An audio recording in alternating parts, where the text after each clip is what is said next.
स्वाति ने इसी साल शहर के कॉलेज से पढ़ाई पूरी की है और अब उसके लिए जगह जगह से रिश्ते आने लगे हैं। स्वाति से ज्यादा उसके रिश्तेदारों को उसकी शादी की चिंता है। इसीलिए जो भी स्वाति के घर आता वो किसी नए लड़के की खबर जरूर ले आता। अरे दीदी, ये फोटो देख के बताओ कैसा है।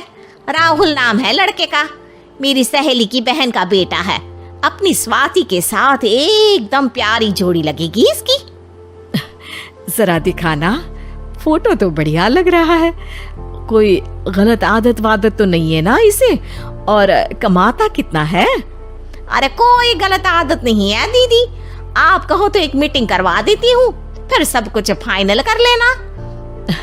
हाँ, ये सही कह रही हो तुम। संडे को स्वाति के पापा भी घर पे ही रहेंगे। बुआ फिर वहां से चली जाती है और रात को स्वाति की माँ उससे कहती है, स्वाति बेटा, आज कमला बुआ ने एक लड़के की फोटो दिखाई है। संडे को वो लोग मिलने आ रहे हैं, तैयार हो ना तुम बेटा?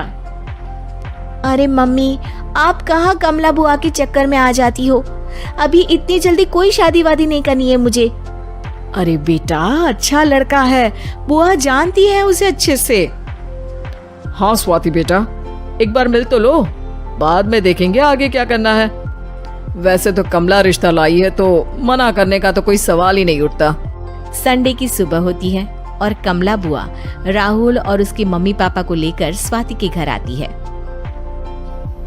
अरे आइए आइए भाभी, इसे अपना ही घर समझिए, इनसे मिलिए। ये मेरे भैया और ये मेरी भाभी है। नमस्ते भाभी जी, ये है हमारा लड़का राहुल, सरकारी नौकरी की तैयारी कर रहा है ये। वैसे आपकी बेटी कहाँ है? अरे स्वाति बेटा, बाहर आ जाओ। वैसे कितनी पढ़ाई की है स्वाति ने? जी, पोस्ट ग्रेजुएट है हमारी बेटी साइंस में। ये सब तो ठीक है, पर घर संभालना जानती है या नहीं? हमें कौन सी इससे नौकरी करवानी है, नौकरी तो मेरा बेटा करेगा ही।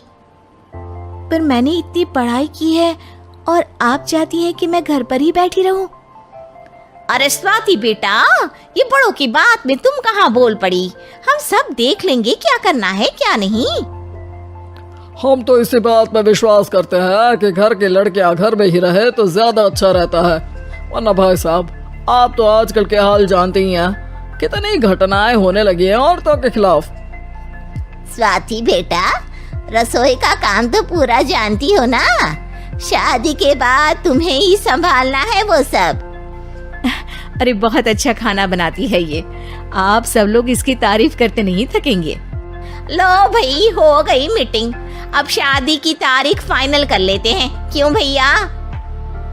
भाई, हम तो पंडित जी से चर्चा करने के बाद ही तारीख फाइनल करेंगे। सालों से हम उनकी बातें मानते हुए आ रहे हैं। लड़के वाले और कमला बुआ की बातें सुनकर स्वाति एकदम नाराज हो जाती है और उसे लगने लगता है कि शादी के बाद उसे घर पर ही बैठना पड़ेगा। लेकिन घर वालों के आगे उसकी एक नहीं चलती और उसे शादी के लिए हाँ कहना पड़ता है। शादी का दिन आ जाता है और सब मंडप में जमा होते हैं।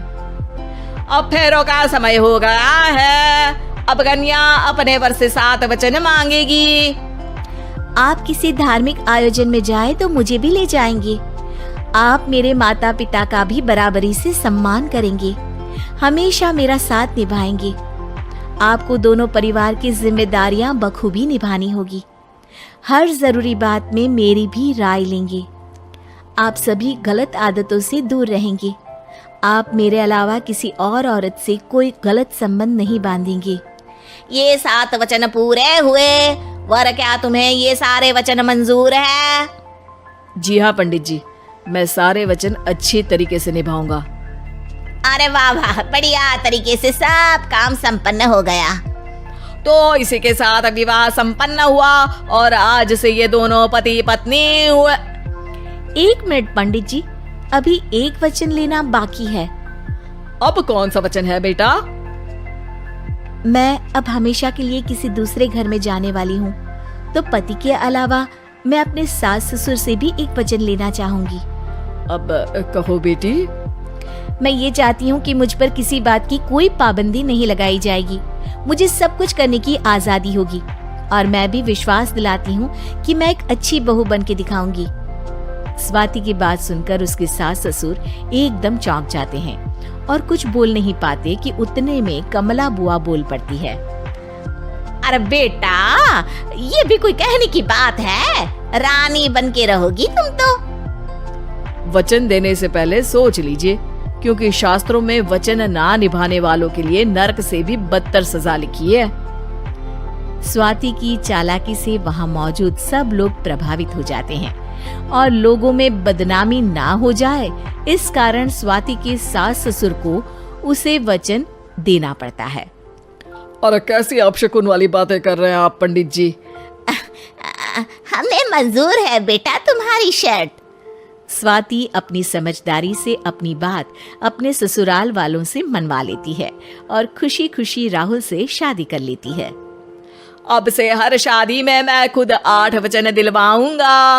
ओम मंगलम मंगलम मंगलम।